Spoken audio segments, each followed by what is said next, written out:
This week on Keto Bootcamp, cinnamon roll.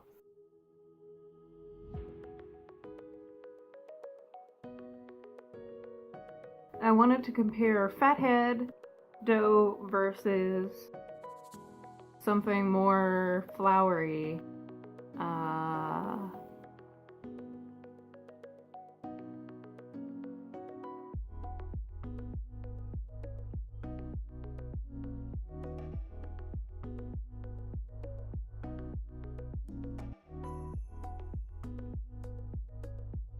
So this is Fathead, and this one is the floury recipe that I found, and they came with different frosting options.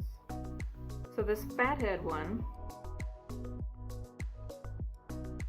spread out a lot, which I'm sure would be fine if it were in a pan.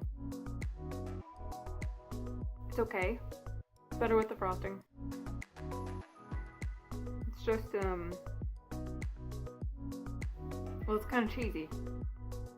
Oh yeah, the Fathead one was supposed to have macadamia nuts, but I used almond flour. This dough version is fantastic. Props to my PCOS kitchen. It was really good. There's a few things I want to do to it. Try it with the frosting. Now this frosting is just cream cheese and sweetener. I think I want to make some edits to the frosting for sure. I wanted to see what the good recipe was like. You didn't add the water to it? And I could not get it to roll. Let's taste it. It's super dry.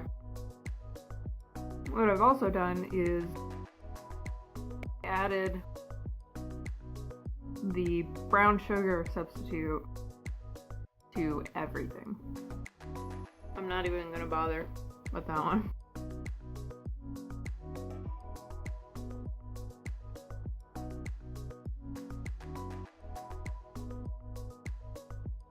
I think this one is basically like the original.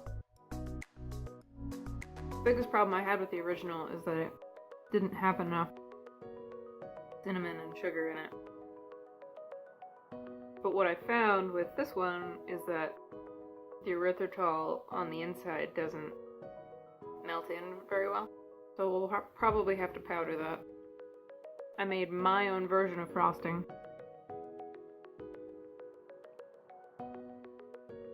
I may be biased, but this is darn good. My number 5 recipe, I accidentally doubled the water, and of course it was hard to roll. It was just mush. But it's super moist.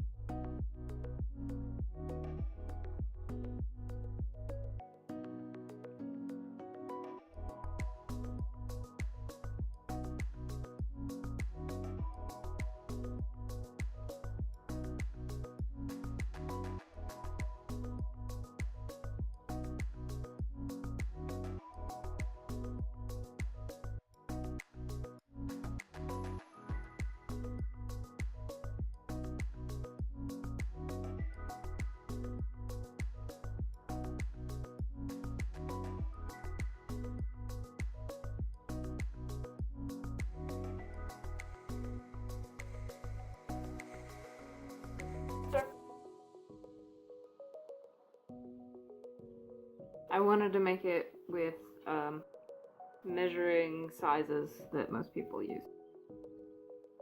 It's so cute. And this is my version of frosting. It's still cream cheese, but there's some butter and some sugar. Not quite as good as the first time. So I'll let you use the measurements you want.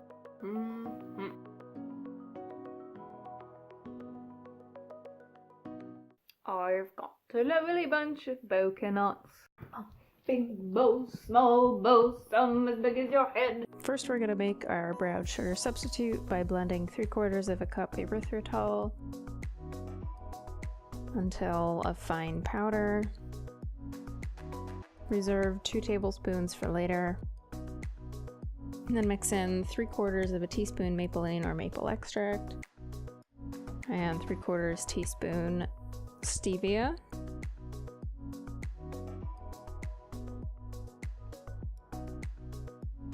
Stir until well incorporated, and set that aside for later. Then mix together 2 eggs with 2 egg whites.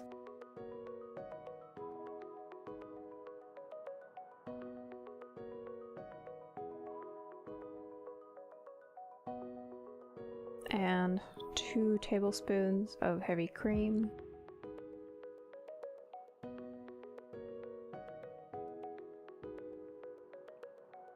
And 1.5 teaspoons apple cider vinegar.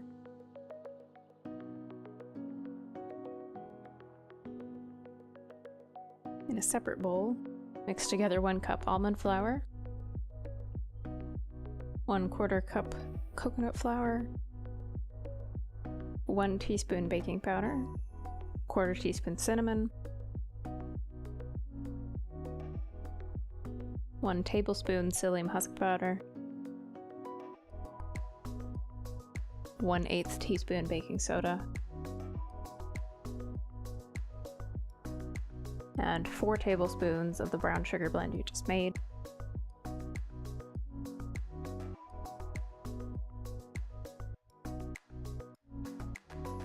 Then combine your dry and wet ingredients.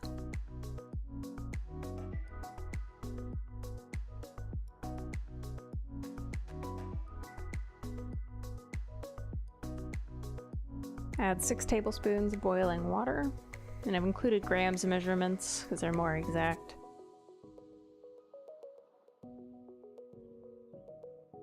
Let this sit for 5 minutes.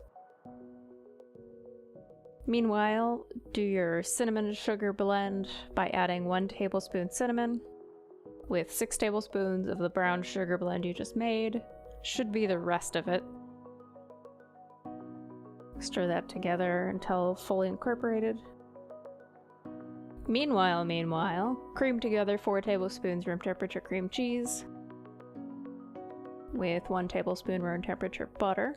I use salted Kerrygold. And 2 tablespoons of the reserved erythritol powder. Add 6 drops liquid stevia. Then you're going to roll out your dough by squishing it in between parchment paper. What you see here is half recipe from what I'm instructing you to make, so you'll need a little bit larger surface area. You're going to roll that out into approximately 8 by 13 sheet.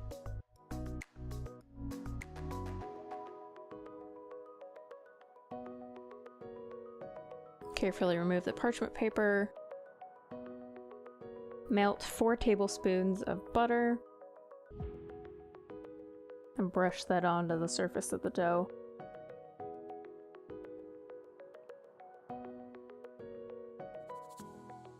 Then sprinkle your cinnamon and sugar mixture over everything.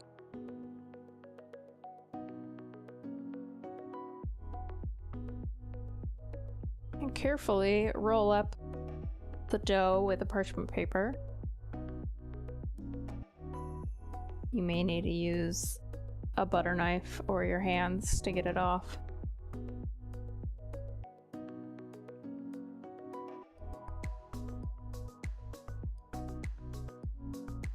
Once that's done, cut into 8 pieces.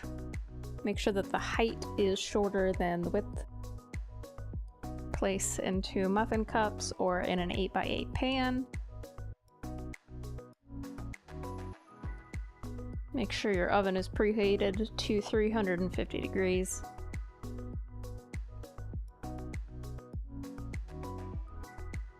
And bake in the oven for 35 minutes. Wow! That recipe from my PCOS kitchen, mwah, just amazing. I tried 1 egg, 2 eggs, no water. Like, all of the steps in this recipe are what you need to make this great. While some things will work, or accidentally doubling the water will work, this recipe is what you want. But what I found was that the filling amount and the topping amount were a little bit lacking. So my recipe reflects that. Also, I've included instructions for making your own brown sugar and blending the erythritol to make it powdered before you put it in the recipe. So I've taken the base recipe that's amazing and added a few tweaks that I think people will enjoy. I also changed the frosting recipe to reflect what I find delicious. So you can certainly do what you want with that. I've learned that adding boiling water to psyllium husk powder activates it, so I'll try that with future recipes. Maybe I won't need to add as much. And I've been reminded that erythritol doesn't dissolve very easily, so that's why I'm having you powder it first.